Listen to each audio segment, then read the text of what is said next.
So good morning, welcome to day 4 of, I feel like I'm in the Big Brother house. This is day 4 of the Big Brother house. Day 4 of Wellbeing Week. It's been an absolute super week. Thank you for joining us today. We are very lucky to have Shannon Howe from I Cook You Serve. Absolutely can't wait to hear her presentation on a good mood food. Just a few more people just arriving, so I'll just give it a few more seconds before handing over to Shannon. In terms of questions, Shannon would welcome questions throughout, but I think just because there's quite a few of us on the call today, if you pop it in the chat and then I can field those questions for Shannon, that would be great. Shannon's happy to have you guys on mute or off mute. It's however you want to be, but obviously if someone starts drilling or I don't know, dogs start barking, which might happen in my house, just be courteous to everybody else. So I think we'll start, if that's all right with you, Shannon. I will pass over to Shannon Howe from I Cook You Serve. Thank you very, very much, Kate. So yeah, like Kate said, if you've got any questions or even any comments, because I think sometimes a really good discussion could come out of those, stick them in the it's all me. Stick them in the chat and we will go from there. So let's screen share.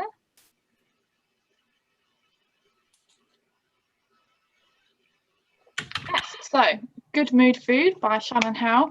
I think it would be wrong to start this presentation without saying a massive thank you to Kate for setting this up and for asking me to do it. So thank you very, very much, Kate, and the rest of the Chamber team. You all do such an amazing job. I just think it just has to be acknowledged. So yeah, a big thank you for that. So some ground rules: if you have any questions or comments, please let us know, get involved. I really welcome your thoughts. I've done quite a few of these Chamber ones and other networking ones, and what makes them so good is when people get involved. So please do. I want to create a safe space to talk about food. Please respect and listen to what others have to say. We all eat differently. Some of us have got snacks in front of us, some of us don't. Some of us have got a water bottle, some of us have got like a big mug of like creamy hot chocolate. We're all different and let's celebrate that. Again, no judgment zone. We're all different, let's just have some fun. But also I want this to be an opportunity for curiosity and food exploration. Food has so much to give, so let's just enjoy it. So yeah, introductions. So this is me. My name is Shannon Howe and my business is I Cook You Serve. We are a catering and nutritional therapy company based in Northampton. Today I want to talk about the nutritional therapy side of the business, but the catering side we deliver evening meals across Northampton, and we supply buffets for personal and business events. So get in touch if you need a buffet. Nutritional therapy wise, I was really lucky to take part in a nutritional therapy qualification. I actually did this alongside my degree. And the reason I did the nutritional therapy course was because I was really bored. My degree was in ancient history and or classical history. So I was studying ancient Greeks and the Romans, and the Romans are great for me. The Greeks, take it or leave it. So my mum was taking part in the nutritional therapy course and I thought, oh, I'll do that too. The difference with this course for me was that it was really backed up with science rather than anything that we find in the media, so that's why it works for me. I'm a nutritional therapist, which means that I focus on symptoms, and it's much more complementary, whereas a dietitian and nutritionalist focus on the cause and treatment, whereas this is supporting people with their symptoms. So yeah, that's what a nutritional therapist is. The reason I am so passionate about nutritional therapy is because when I started the course, I just felt like there was so much misinformation out there, and not to be a bit typical, but it was a real injustice. People were trying to eat well and to live well, and yet there was all this conflicting information, and I thought, well, can't be having that. So when I finished my degree, I joined the I Cook You Serve. My mum is my business partner and I'm really lucky. We work really well together, and I opened the nutritional therapy branch.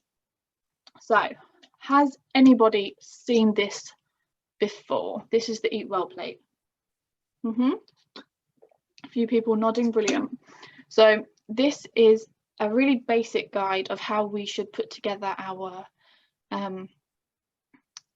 plates, our shopping baskets, and our cupboards. So yeah, I kind of hope that throughout this you can kind of come back to this and it will make more sense as we go along. 4 questions for you to consider throughout the presentation.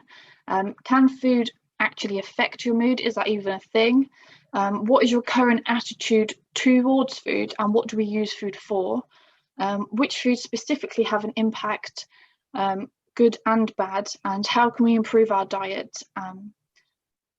How can we implement different foods into our diet? So, how do you interact with food? Now, I've broken this down into 4 main ways. There are lots of different ways we interact with food, but these are the 4 I really want to focus on today. It's important to recognise how we interact with food because it is so closely linked to the types of food we eat. So, caveman food, celebrating with food, convenience food, and comfort food. So, it's my little caveman over here. Say hello. So, the caveman diet was put together. They hunted with sharpened sticks, bows, arrows, and spears. They went and found nuts, fruits, and dug up roots. I didn't mean for that to rhyme. They fished with nets and harpoons, and they cooked on a fire. So you think you're having a bad day? I would hate to be a caveman personally, and I work in catering, and I love preparing food. Now, their diet isn't as varied as our diet because they interact with food in a different way. They use food for fuel and energy. Now, this doesn't mean that if you want to take your interaction with food back to just being for fuel and energy, that this is all you have to eat. You can eat so much more than just nuts and fruits and everything that a caveman eats. But this is just to show you that you don't need big signs on your food to know what to eat. The way a caveman eats should be the foundation of our diet. This is what our diet should be made up of. And what I love about the caveman diet is, or that the foundation that the caveman diet gives us, is that none of it's processed. It's all real food, which means it all goes out of date. They don't last forever, and it's seasonal. So yes, they gorged on berries, and yes, they really they ate seasonally. So, but that wasn't around forever, so they could do. So yes, this is the foundation of our diet. This is the caveman foundation. So, celebrating with food, something we all love to do. This is my little Henry VIII picture here. And during this time period, food was no longer about fuel and energy, but about displaying power. And this was mostly done at banquets. So I found a quote because I love a quote. And it says, if they, the nobles and many of their servants, do not have 20 varied meat dishes at dinner and supper, they consider themselves slighted. I think this is really interesting and reflects so much about this time period and their interaction with food. But the basic of the Tudor diet was stewed vegetables and pulses. Now, poor families rarely, and I mean really rarely, enjoyed meat, and common families would have preserved meat, but fresh meat was kept for the court. They had a really wide variety of dishes at court, and they had a wide menu of dishes as well. The variety they had again during this time period, and Henry VIII was 1491 to 1547, and he came to the throne at 1509. So this really is a long time ago. And the variety they had was really phenomenal. They had citrus fruits and almonds, olive oil. Food was sweetened with sugar from Cyprus and seasoned with spices from China and Africa and India. Now, we have access to this food each and every day, but my point in telling you this is that the Tudors didn't eat banquets of food every day, and if they did, as Henry did, well, we all know how that turned out. But poor and common people, their diets were made up of pulses and vegetables, and preserved meats if they were lucky. Now this comes back to the focus of what their diet was made up of. We have a massive variety of foods available to us, but the difference is that this massive variety was enjoyed at a banquet. So my question for you is that, are we eating an equivalent of a banquet every day? So that's just something for you all to consider. I can't see the chat, so has anyone popped anything in there? Okay, nope. So I did the classic on mute there. No, we haven't had anything in the chat other than from me saying, what did I said yes and thank you to you. I can't remember what I said yes to. Oh, the plate thing. Yeah, I've seen the plate thing before. Excellent, brilliant. Right, you can't eat cake for breakfast. Now, shamelessly, my mum actually had to tell me this. My birthday was in September and I got 3 cakes for my birthday. 2 of them I could eat, 1 of them contained eggs. I can't eat eggs. And I had a slice of cake for breakfast each and every day, and I enjoyed each of them and every slice of cake. So yes, I shared the cake with my family, but the reason that I'm shamelessly telling you this is because I don't eat cake for breakfast every single day. And I really dragged out my birthday celebration. Like, I had cake for breakfast every day, like, come on.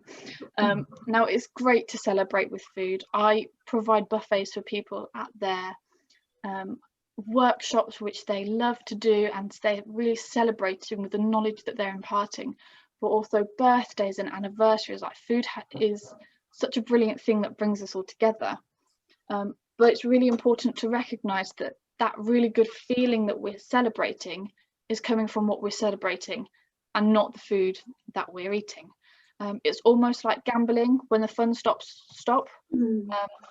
It's very similar when it comes to food. So yes. Shannon, Fraser's commented and said that his colleague Tommy had a Belgian bun at 8:35 this morning. Say that again, sorry. Sorry, Fraser has commented that Tommy had a Belgian bun at 8:35 this morning. And Naomi says that cake is an essential item. Yes, I agree, but not every single day for breakfast, and balance it out with the other things that you eat. So if you realize that you feel great because great things are happening around you, when you do celebrate, you're more likely to make better food choices. So many of you may say, well, you had cake for breakfast for an entire week, and I am talking an entire week here, not like 3 to 5 working days. I'm talking like a good solid 7 to 10 working days. I had a ball of a time. It was a great birthday. But that doesn't mean that the other things I ate for the rest of the day weren't healthy. So no, I wasn't fully supporting my body by having a healthy breakfast, which we all know is important. But I did make up with the other things that I ate. At least the Belgian bun has a cherry on top. That doesn't count. Is it glacier cherry? They They are. They taste so good, but they are not healthy. So convenience food. The state of convenience, the state of being able to proceed with something without difficulty. So many of us eat whilst we are travelling, whether on trains or cars. I went to London between the lockdowns, and around the train station, it was just surrounded by smaller eateries. We eat at our desks and we eat whilst we work. And by eating like this, it changes our relationship with food. In the same way that our relationships with the people around us change when we are stuck in the same house with them or when we can't see them. It's very similar when it comes to food. So whatever you use food for reflects your relationship with food. So when we look at this definition and we visualize ourselves turning to food for convenience, it takes away the important function that food has in our lives. And this is for fuel, originally for fuel and for energy. And because we take away this primary function, our logical decisions about the foods that we eat and whether they're going to be good for us changes too.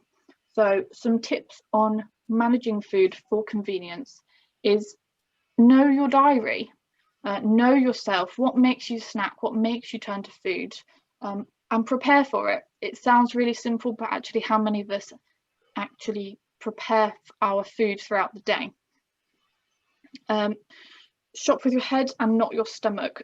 Just don't go shopping if you're hungry, because you are more likely to pick up foods that will lead to you snacking, that aren't going to be as healthy for you, and they'll be about a quick fix. And that's, as we can see from the pictures, that's all convenience food really is. Remind yourself to look after yourself. I think that we're in a massive time of self-care is really important. Go out and have a daily walk. Spend time with people that you love with, connect with people. And that's all about other people. But actually self-care has to be about us. So remind yourself to look after yourself. Another way to overcome this is by giving ourselves proper time to prepare and eat food. Take that time. The same way you would prepare for a really important meeting, food is just as important. Now this can be pre-prepared or preparing it directly when we eat. A lot of us are now working from home, but granted, everybody works in different ways and everybody eats in different ways, but you still need time to prepare the food. Can't change the slide. Okay. Comfort food, a state of physical ease and freedom from pain or constraint.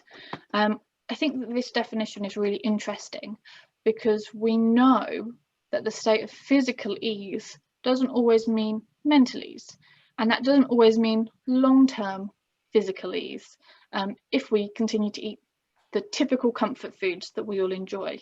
Now, we know that they are high in sugar, which leads to sugar highs and sugar lows and the difficulties surrounding that. But also it's during our comfort eating that we overeat. So that is something that you need to be mindful of and consider. I think it's really important to stay at this stage that there's nothing wrong with snacking. Our relationship with food is really individual and as unique as we are, but also people eat in different ways. Personally, I am a grazer. I will eat small little pieces of food throughout the day. I am always eating, but some people are 3 solid meals, and some people don't eat until 3 o'clock in the afternoon, and then they have several hours of like good solid eating. And I'm all for each of those, but you just need to find what works for you. So if you want to, stick how you eat in the chat, and it'd be really good to just have a chat about it, really. So what's important when it comes to snacking is that you're snacking on foods that can support your mood. I think some days, especially during lockdown, and especially for me, this may not apply for you, but it massively applies for me, is that it already feels like we have so much working against us. It already feels like the internet connection isn't working and I can't find my shoes, my headphones aren't working, and my speakers on my laptop are difficult. There's already lots of little things in life that can disrupt us, but food doesn't need to be one of them. And when we eat foods that will support us, that is a massive win. And whether it's a big win for you, it's a big win for me. It makes a big difference. So yeah, I therefore recommend naturally avoiding the typical comfort foods that we eat, and have a selection of foods that you can enjoy, that you know are good for you. So pistachio nuts instead of crisps, roasted chickpeas instead of chips, and even really simple things like make the fruit bowl more accessible than your snack box. Like I still live at home, and I've got 2 younger siblings, and we have a full-on sweet cupboard. Now I know exactly where this sweet cupboard is. I probably know how many steps it takes to get there. My fruit bowl is right over in the corner. So it's about just adjusting those things around your house, so that you can be more healthier. When it comes to snacking before a meal, my 2 potential favourite pieces of advice are you hydrated? Are you drinking enough water? And does this actually make a difference for you? That is something I would kind of definitely like people to stick in the chat box. Does drinking enough water make a difference for you? For me, I always have a water bottle with me, whether it's water or juice, and I rely on it. If I've not had enough water to drink throughout the day, I am awful to deal with. It might be coffee for you, we'll come on to that later. So yeah, staying hydrated is much has a massive impact. It's going to make you a lot less likely to snack. And my second piece of advice would be to have nuts and seeds around. If you're a snacker like I am, have a bowl full available so that you can just go and snack, because then it's much more healthy. If you're allergic to specific types of nuts, it's worth finding out what types of nuts you're allergic to, and then eat other types of nuts or have seeds. I've just seen that. You see the chat, Shannon. Yeah. Nina, that's great to see that you've having a drink. Anne, 3 meals a day and a snack if I feel energy loss in the afternoon. Goes boiled egg, almonds or nuts. Brilliant. That's so good. I gave up tea a year ago and now drink water all day long, drinking hot water too. You're the second person that I've seen that just drinks hot water. For me, I've not tried it. I'm not really warm on the idea, but if it works for you, then that's brilliant. And yeah, giving up tea, that's a massive win, definitely. Well done you. So yeah, when it comes to comfort food, another one, Shannon. Julie's just put, she drinks more hot water than cold water. Brilliant. Well, I think I might have to give this a go. It does seem to be hot water with a slice of lemon. Yeah, I can do hot water with a slice of lemon. That is really nice. Yeah, excellent. So yes, hydration and nuts and seeds, they are my go-tos, and they work for a lot of other people. A lot of people that I work with when I work with nutritional therapy clients, those two really simple things can make a massive difference when it comes to comfort foods. My final note on comfort eating is something that my taekwondo instructor said to me when I was younger. So when I was younger, I used to do taekwondo. I eat peanut butter from the jar. Yeah, I love peanut butter, I'm not gonna lie. In a smoothie, in my porridge, like if I can get it in, then I will. Yeah, porridge is great to have for breakfast. Someone's just commented as well.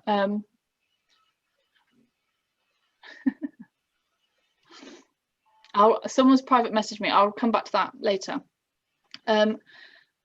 So yes, final note is something that my taekwondo instructor said to me when I used to practice martial arts, and that was make your worst good enough. And this is something that's come back to me time and time again, whether I am working on an area of my life or my business. Make your worst good enough. And this does really apply to your eating habits too. Adapting the unhealthy comfort foods to something that you know is going to be a lot better for you physically, emotionally and mentally. I think make your worst good enough is something that we can all really do. So that is always worth bearing in mind, I feel. It's important to discuss our various relationships with food so that when we interact with foods in the various ways, we can acknowledge it and do something about it. So before we move on, does anybody have any questions about our relationship with food? Pop it in the chat. So someone has messaged me, I'm not going to say who, and they've put, I tried to be good and have porridge for breakfast, then literally like half an hour later, I've had a croissant and chocolate hobnobs. How can I stop this? What can I do about this? So a few tips would be, sorry, I've got things pinging at me, would be I'd have a bigger portion of porridge. First of all, it doesn't sound like you're filling yourself up. Second of all, I would add a handful of flax seeds, just different seeds that add more to your porridge. It just sounds like you're not filling yourself up at all, which is why you're kind of turning to something else. I'd also put some fruit, and personally I would put some fruit and some kind of something sweet in there, because you're turning to another food, but also it's quite specifically it's sweet foods as well, and they're foods that we typically think will fill us up. I put cinnamon in my porridge. Perfect, that's really good. It stops my cravings. Yeah, that makes complete sense. And there's nothing wrong with kind of turning to croissants and hobnobs. We think that they will fill us up, but actually they're full of sugar, and they just don't. I mean, like they don't. And there's nothing wrong with that. This is why I went into nutritional therapy, because people think, oh, this will be good for me, but there's so much more to it than the just easy nutrition that we think we've been taught and we think we've been told. So I hope I've kind of answered this person's point. If I have, or if I haven't, or if you've got any other questions, then please message me. That can either be on the chat or personally, that's absolutely fine. But I am gonna carry on. When it comes to our relationship with food, you might not realize that you're eating celebration foods or that you're leaning on comfort foods a lot of the time. So that's why I brought it up today, so that we can be proactive, face this relationship that we have with food. And we all have it with food, like we all comfort eat, we all celebrate with food, but it's just acknowledging that. And what is your foundation to food? Let's just have a think about it. It's food at the end of the day. We all love it, we all need it. So yes, blueberries. I'm just gonna have a drink, bear with. Granted, these are usually a summer food, but they can be brought frozen and enjoyed all year round. I would be really cautious of blueberry juice though, and juices in general, because I've always found that they're unnecessarily high in sugar. I love blueberry juice. It's a really good hangover cure for me. Someone's just messaged me. I will come back to that in a second. Yes, so blueberries can be brought and enjoyed all year round. They are high in antioxidants. They're really considered a superfood. And just quickly, a superfood is something that's nutritionally versatile. Kind of like an assistant. You wouldn't want an assistant that just did one thing. Blueberries can do everything. They are amazing. They contain different antioxidants, like I've already said, that do different things. So they stimulate blood to your brain, which helps your concentration and your memory. Does anyone use, just a quick hands up, does anyone use coffee for their concentration levels? If you do, I'm just going to flick through. I'm not seeing as many hands up as I expected, which is great. But yeah, so if you do use coffee for concentration, why not try a bowl full of blueberries? They have the ability to control cortisol, which we all know is the stress hormone, and that can really help us feel much more calm and relaxed. And in our everyday business lives, which can be very busy, very hectic, blueberries can really come through for us during this time. If you don't like blueberries, have them in a smoothie, have them in a fruit bowl. If you don't like the look of the peel, then it's important to look past the actual food to the benefit that it can give us. Someone's put in the chat, I use coffee for everything. That is okay. I am going to challenge that though. Try a bowl full of blueberries, because they are literally a superfood. Green tea. Now, again, quick hands up. Does anybody actually like green tea? I am a green tea drinker. No. Oh, Nicola, excellent. Great to see you like it. Anybody else? Does anybody else like green tea? No. Okay, quite a few shaking heads. No, but I do love a cup of tea at bedtime. My family do not understand how. I would be interested to know how a cup of tea doesn't keep you awake at night. I think that's probably because you've got a lot of caffeine already in your system. Iced green tea is my favourite. I've not tried iced green tea. That is really interesting. So for those of you that quite quickly shook your head, would anybody be up for trying a month of green tea? No. So people really hate green tea. It has a really bad reputation, but you can put a spoonful of sugar in, just like some honey in it, or whatever works for you, just to sweeten it and make it a little bit more palatable, because it's so good for you. Again, it is full of antioxidants. Some green tea contains caffeine, some doesn't, but it doesn't contain as much caffeine as coffee, and it contains lutein, which releases the caffeine slower, so that we don't have those sugar crashes and those caffeine crashes that we know are so bad for you.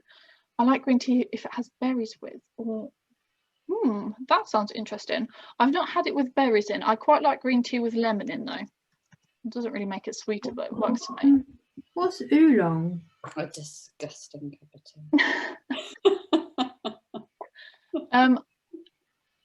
Yeah, you're gonna have to. I've not heard of oolong before. I think it's a type of tea. But yeah, done it before. After 3 long, I'm sick of drinking. I'm really sorry to hear that, Julie. But yeah, there we are.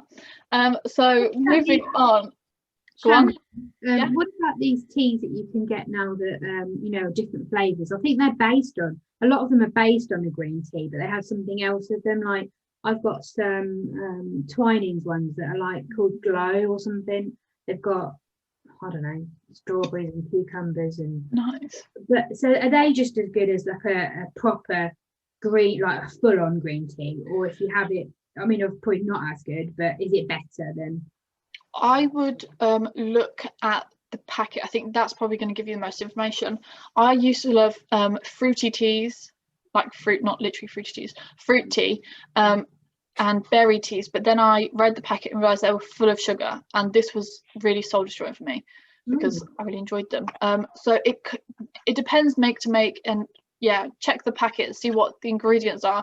It sounds really silly because you think, well, this is a tea, it's not going to be full of sugar.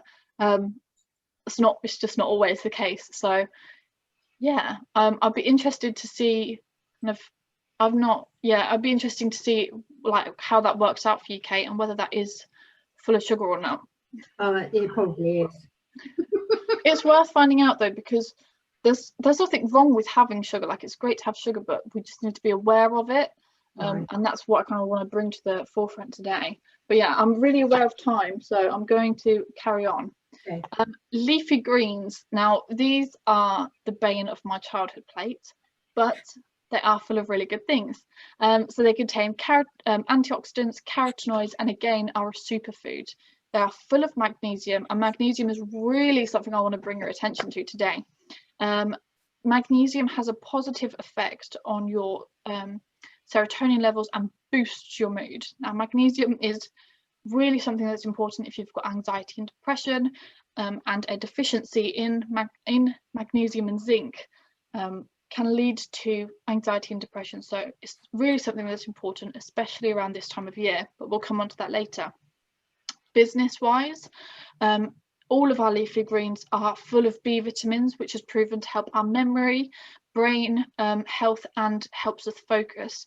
These B vitamins are especially important if you are vegan or vegetarian like myself, but if you are a meat eater, they are still really important for you too. A quick top tip: the greener the better. Does anyone have any preferred ways of cooking leafy greens or tricking children into eating leafy greens?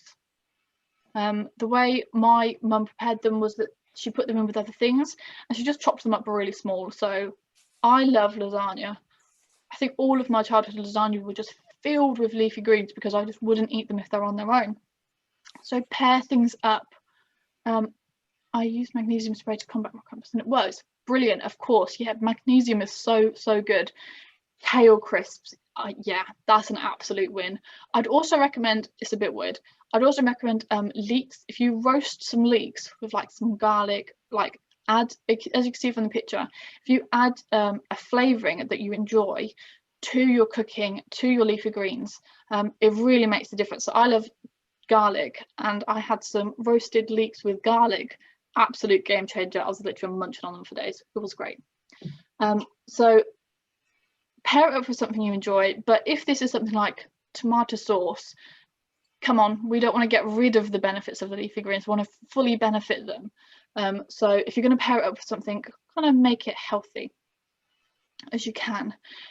Some sauces contain anti-nutrients, and these take away energy from our body. They take more energy for us to process them than the foods give. So hopefully, if we've got time, we'll come on to these later.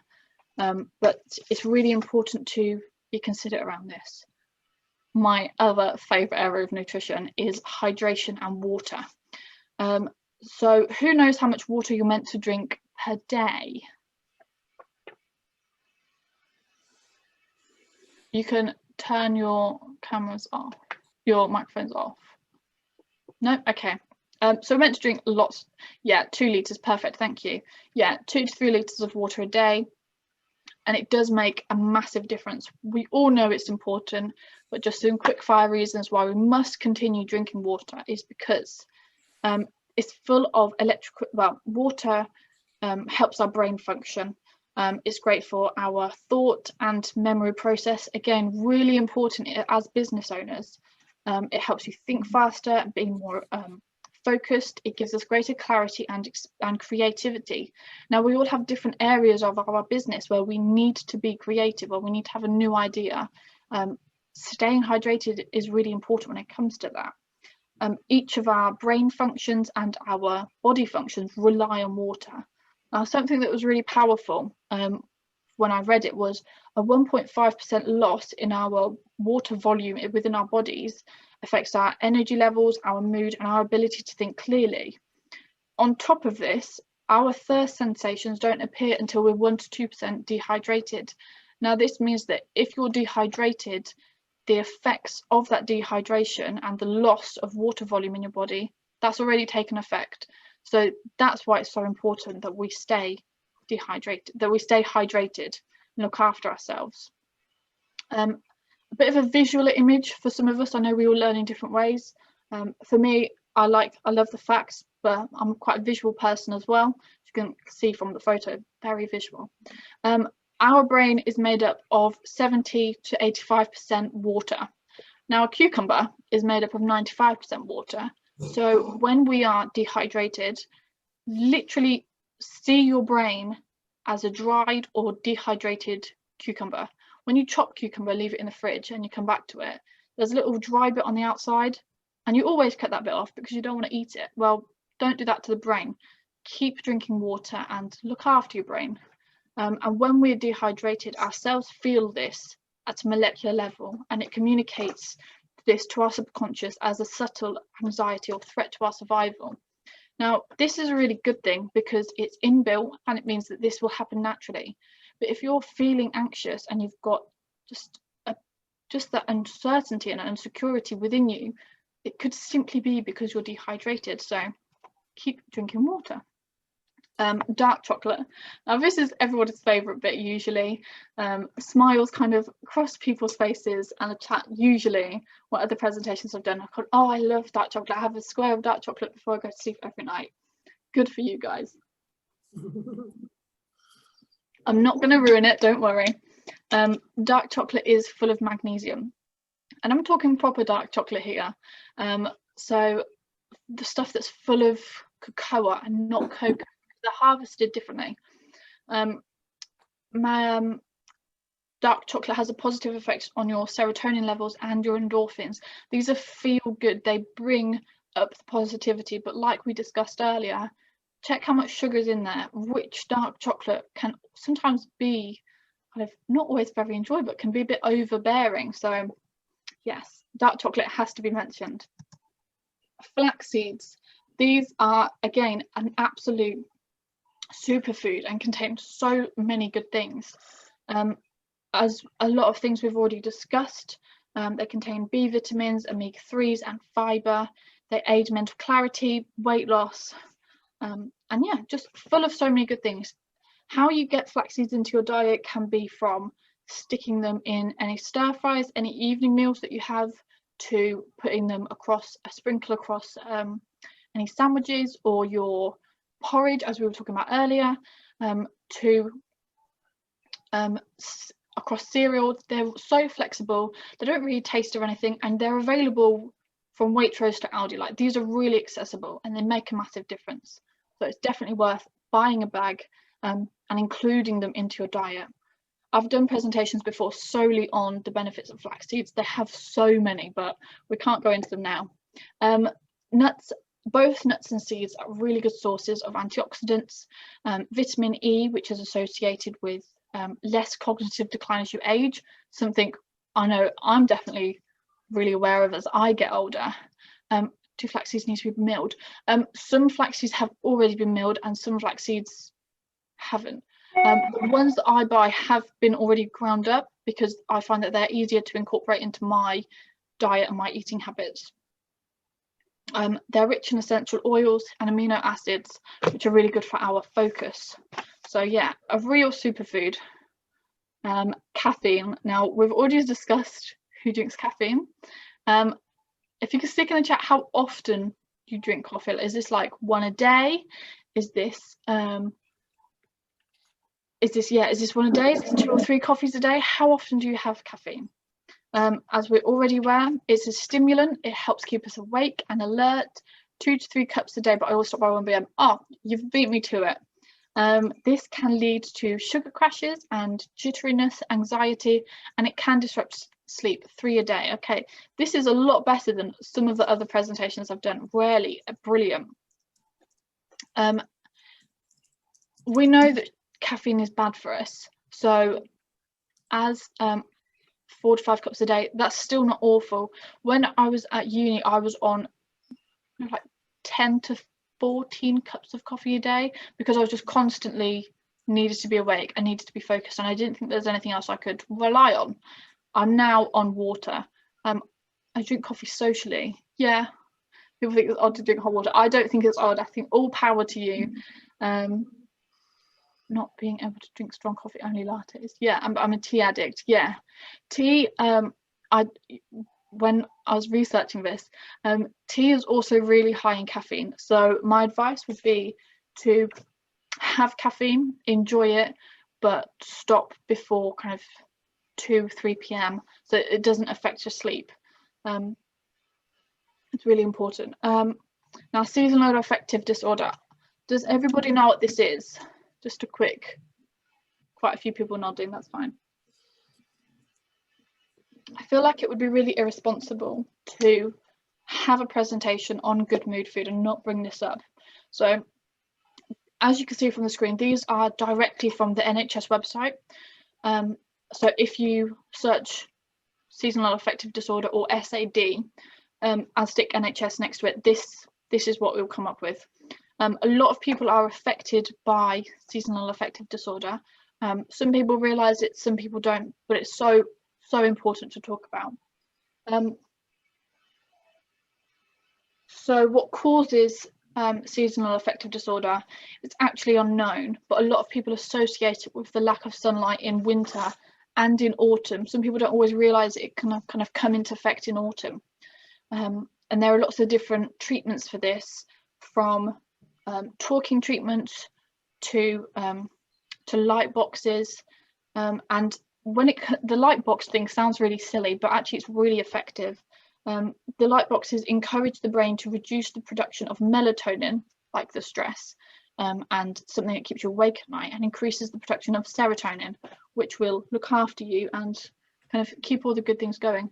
I've said light box on it just as you speak. Yeah, they are so effective. A lot of people have them. A lot of people are affected by it, and realistically, like, of course we would be. If we've spent all summer out in the sun and in parks and at the beaches, and just going for a stroll, having an alarm clock, you just like to wake me up. Perfect. It's so good that you've already got these things incorporated. Food wise, actually a lot of the foods we've already discussed will support you with SAD. Another thing that is I want to bring to your attention is oily fish, because of the omega-3 that's in it. This can be found in salmon and mackerel and sardines. Love an excuse to eat salmon. My sister loves the stuff. For me, it's from walnuts and sunflower seeds and flax seeds, but omega-3 is also found in eggs too. Omega-3s are really important for your nerve and brain function, and again, it supports you against depression and anxiety. Now, I'm not saying that the foods that we've discussed, if you have anxiety and depression and you eat them, you're magically going to be cured. Like, we all know that anxiety and depression are so much more than just they're so difficult, they're so personal, and how we're impacted them really ranges. But when you include the foods into your diet that we've discussed, it makes a massive difference. And I've seen this time and time again with the people that I work with, and it's a real pleasure to kind of be a part of. So you don't need to make massive changes to your diet. This can be something from just including fish into your diet a bit more, or having a sprinkle of flax seeds and different types of ground up seeds across the foods that you eat within your day. So in a nutshell, avoid simple and processed sugars and carbs. These will only contribute to your low mood in the long run, as they have a negative effect on your blood sugar levels and deplete essential brain nutrients. Instead, let's go back to that caveman foundation diet: nuts, fruits and vegetables. Sorry, I've got something that's popped up. Oh, yeah, deficiencies. So as I mentioned earlier, if you are deficient in magnesium and zinc, you are more likely to develop anxiety and depression. So these are foods that are full of magnesium. So we've got some beans. Someone is trying to enter the room. I can't actually see the presentation. Yeah, beans, seeds, garlic. I love garlic. So grateful it's good for you. Peas, pumpkin seeds, sunflower seeds, crab. I'm actually terrified of crabs, so we won't go there. Sultanas and raisins and almonds. We've also got some foods that are good for you for zinc. So ginger, again, ginger is so good for you. Haddock, whole wheat grains, egg yolks. I think we've got some porridge oats down there as well, and some shrimps. So this is something that kind of crosses each different types of diet, whether you are gluten-free, vegan, vegetarian, celiac, or a full-on meat eater or pescatarian. So these are really versatile as well. One of the final things I want to touch on, I know we've only got 10 minutes left, is CRAP foods. We all know what that spells, and I love it. So carbonated drinks. So these is anything from soft drinks to fizzy drinks. We've already mentioned fruit juices, milkshakes. They're just full of sugar. It's not going to do you any good. You don't need them in your diet. Refined sugars. So pastries, we mentioned those earlier. Cakes, cookies, yogurts and cereal. Now, as we saw from the Eat Well plate at the very beginning, we do need some of this in our diet. But cereal is a real bugbear for me, because people think, oh, I'll have some cereal for breakfast, I'm being really healthy. Check if it's full of sugar.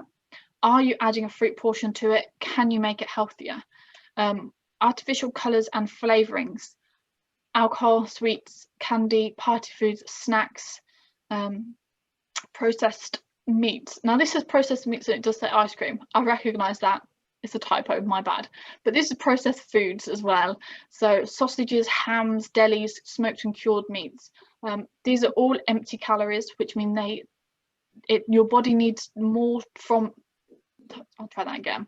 Your body needs more to process them than the foods themselves provide. So these are all delicious. It's fine to have them from time to time, but just be aware. So what you need to do, we're going to all add some blueberries and green tea to our shopping list, and we're going to try having these instead of coffee for a month. Don't worry, if you don't want to do that, I've got someone laughing in the room at that too. We're going to have at least a decaf after 2 p.m. Let's really try and just curb the coffee intake and the tea intake so late. Go through the list of food that we've already discussed. You know which ones you enjoy. You know that they will improve your mood, improve your focus, improve your everything that we need to run great businesses, and include them into your diet. Something I do with all of my clients is a food diary, and this is write down everything that you eat and drink for a month, what time you eat it and roughly how you feel. Now this gives us really great insight into what we're actually eating, and can provide a really good opportunity to reflect. We might not know that when we have an empty day, we snack a lot. We might not know that, or when you have a full day, you tend to snack more. The most important thing though is that you have to be honest. A lot of my clients are not honest with their food diaries, and it's really obvious, and you don't even have to show me your food diary. This is just for yourself. So yeah, have a food diary, try it for a month, and it's such a good something to have. Make a decision about the foods that you don't need in your life anymore, and then stop buying them. That sounds like, oh, that's really simple, really basic, I could never do that. My mum, a few years ago, she stopped buying crisps, and we didn't notice for about a month, me and my siblings. And then we went to London one day, and it was like, oh, let's go buy some lunch and we'll eat it out on one of the benches. It was really lovely. And my sister was like, oh, I'm gonna have some crisps, and she was so excited because she hadn't realized that, first of all, she wasn't eating them anymore, and they became a treat. And that relationship with food, from having them available to having them as a treat, had really changed. And last but not least, tell other people what you're doing. We all know stronger together, like, is so important, but have your food community tell people what you're doing, and they will help keep you accountable. And yeah, get in touch if you need any support or any help. Yeah, thank you very much. If anyone's got any questions, then kind of shout them out, stick them in the chat. It's all good. Thank you, Shannon. Very well. Really interesting. Thanks, Anne.